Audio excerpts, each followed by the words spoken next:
आज हम बात करने वाले हैं ईडब्ल्यूएस एडमिशन के बारे में कि 2024-25 के जो है अंदर ईडब्ल्यूएस कैटेगरी का डीजी कैटेगरी का फॉर्म निकलने वाला है, जो कि आरटीई एक्ट के तहत निकाला जाता है। इसमें क्या क्या प्रोसेस रहने वाला है और आपको क्या क्या डॉक्यूमेंट्स, इनकम लिमिट, क्या बच्चे की एज होनी चाहिए, सारी जानकारी आपको इस चैनल पर मिलने वाली है वीडियो के अंदर। तो अगर आप हमारे चैनल पर पहली बार आए हैं तो हमारे चैनल को कर लें सब्सक्राइब। चलते हैं वीडियो की तरफ। तो जैसा कि आप सभी को पता होगा कि पहले के टाइम पे पिछले साल तक इनकम लिमिट जो रखी जाती थी इसके अंदर वो 1 लाख रुपए सालाना रखी जाती थी, पर इस बार दिल्ली हाईकोर्ट ने ऑर्डर कर दिया है कि 2.5 लाख तक का अगर आपका सालाना इनकम है तो आप ईडब्ल्यूएस कैटेगरी से आवेदन कर सकते हैं अपने बच्चे के लिए किसी भी प्राइवेट स्कूल के अंदर। यहाँ पे 2.5 लाख की इनकम लिमिट को इंक्रीज कर दिया गया है 1 लाख से बढ़ाकर। तो इस बार आपका जो इनकम सर्टिफिकेट रहने वाला है वो आपका 2.5 लाख तक का चल जाएगा। और यहाँ पे आपको जो डॉक्यूमेंट्स चाहिए होंगे वो क्या क्या डॉक्यूमेंट्स चाहिए होते हैं, तो यहाँ पे आपको बच्चे का आधार कार्ड चाहिए होता है, मदर फादर का आधार कार्ड चाहिए होता है, और यहाँ पे आपको इनकम सर्टिफिकेट चाहिए होता है अगर आप ईडब्ल्यूएस कैटेगरी से फिल कर रहे हैं। अगर इनकम सर्टिफिकेट नहीं है आपके पास तो आप राशन कार्ड के जरिए फिल कर सकते हैं। राशन कार्ड के 3 टाइप होते हैं, AAY कार्ड, BPL कार्ड और PR कार्ड। तीनों राशन कार्ड में से आपके पास कोई भी राशन कार्ड है तो आप आसानी से ईडब्ल्यूएस श्रेणी से आवेदन करके अपने बच्चे का एडमिशन करवा सकते हैं।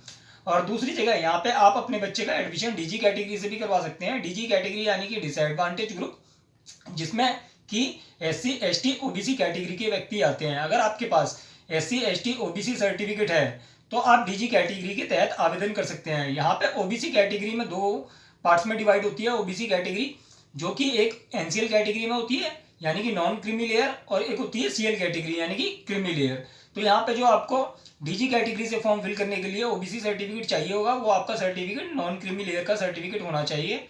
और अगर आप चाहते हैं कि OBC सर्टिफिकेट आप किस तरीके से बनवा सकते हैं तो ये वीडियो में बताऊँ आपको किस तरीके से आप अप्लाई कर सकते हैं ऑनलाइन माध्यम से, घर बैठे किस तरीके से बनवा सकते हैं, तो मैं आपको नेक्स्ट वीडियो में बता दूंगा, आप हमें कमेंट करेंगे तो।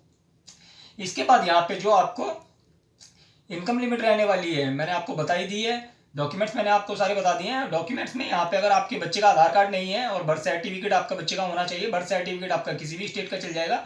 आपका रेसिडेंस प्रूफ जो है वो दिल्ली का होना चाहिए, और कास्ट सर्टिफिकेट आपका दिल्ली का होना चाहिए, और इनकम सर्टिफिकेट आपका दिल्ली का होना चाहिए। बच्चे का अगर आपके पास आधार कार्ड नहीं है तो वहाँ पे आप बच्चे के आधार कार्ड की पंजीकरण स्लिप यानी कि एक्नॉलेजमेंट स्लिप होती है वो लगा सकते हैं। और ऐसा भी जरूरी नहीं है कि अगर आपके पास इनकम सर्टिफिकेट होना ही चाहिए। आप जो इनकम सर्टिफिकेट की एक्नॉलेजमेंट स्लिप होती है, जैसे कि आपने इनकम सर्टिफिकेट के लिए अप्लाई किया, जो आपको एक्नॉलेजमेंट स्लिप मिलती है आप उस स्लिप के जरिए भी आवेदन कर सकते हैं। और जब आपके बच्चे का नाम किसी स्कूल के अंदर आ जाएगा तब आपको स्कूल के अंदर आपका इनकम सर्टिफिकेट सबमिट कराना होगा। इसी तरीके से आपका जो कास्ट सर्टिफिकेट होगा, कास्ट सर्टिफिकेट अगर आपके पास नहीं है अवेलेबल तो आप कास्ट सर्टिफिकेट की स्लिप के जरिए भी आवेदन कर सकते हैं। जब आपके बच्चे का नाम किसी स्कूल के अंदर अलॉट हो जाता है तब आपको वहां पे आपका डॉक्यूमेंट कास्ट सर्टिफिकेट सबमिट कराना होगा। और यहाँ पे जो एज लिमिट रखी जाती है वो 3+ से रखी जाती है, यानी कि आपका बच्चे की कम से कम मिनिमम जो एज रहती है वो 3 साल होनी चाहिए, और जो मैक्सिमम एज रहती है यहाँ पे 7 साल रहती है।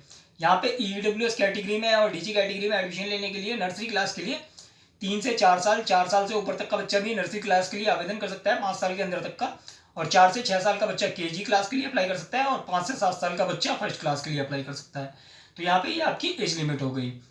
इसके बाद की फॉर्म आपको किस तरीके से फिल करना होगा, फॉर्म और किस साइट से भरना होगा आपको, तो डायरेक्टर ऑफ एजुकेशन की वेबसाइट है www.edudel.nic.in। इस वेबसाइट से आपको फॉर्म फिल करना होगा। जब ये वेबसाइट आप खोलेंगे तो आपको हल्का सा बीच में ही मिडिल में दिख जाएगा, लेफ्ट हैंड साइड पे सेकंड ऑप्शन रहता है ईडब्ल्यूएस कैटेगरी का एडमिशन का रजिस्ट्रेशन का, वहां से आप क्लिक करके आवेदन कर सकते हैं। आवेदन आप किस तरीके से करेंगे तो मैंने आपको अपने चैनल पे दिखाया हुआ, आपको एप्लीकेशन फॉर्म किस तरीके से भरना होता है तो आप वो वीडियो देख सकते हैं। वीडियो का लिंक आपको डिस्क्रिप्शन बॉक्स में मिल जाएगा।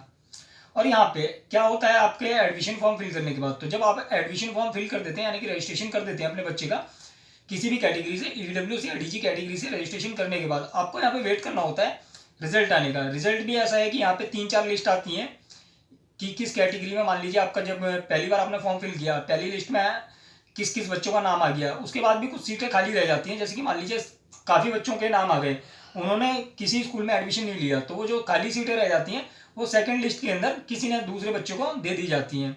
तो इस तरीके से यहाँ पे ऐसा जरूरी नहीं है कि आपका पहली लिस्ट में नाम नहीं आया तो सेकंड में नहीं आएगा। यहाँ पे आपका सेकंड या थर्ड लिस्ट में भी आपके बच्चे का नाम आ सकता है। तो इस तरीके से आप आसानी से आवेदन कर सकते हैं और किसी भी प्राइवेट स्कूल के अंदर अपने बच्चे का निःशुल्क शिक्षा के लिए एडमिशन करवा सकते हैं।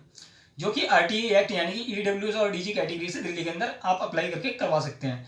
आशा करता हूँ दी गई जानकारी आपको अच्छी लगी हो। जानकारी आपको अच्छी लगी हो तो वीडियो लाइक करें, चैनल सब्सक्राइब करें, दोस्तों के साथ शेयर करें। ऐसी ही जानकारी आपको हमारे चैनल पर देखने को मिलती रहेगी। सरकारी नौकरियों की अपडेट्स, गवर्नमेंट डॉक्यूमेंट आप ऑनलाइन माध्यम से घर बैठे किस तरीके से बनवा सकते हैं, ये सारी जानकारी। धन्यवाद।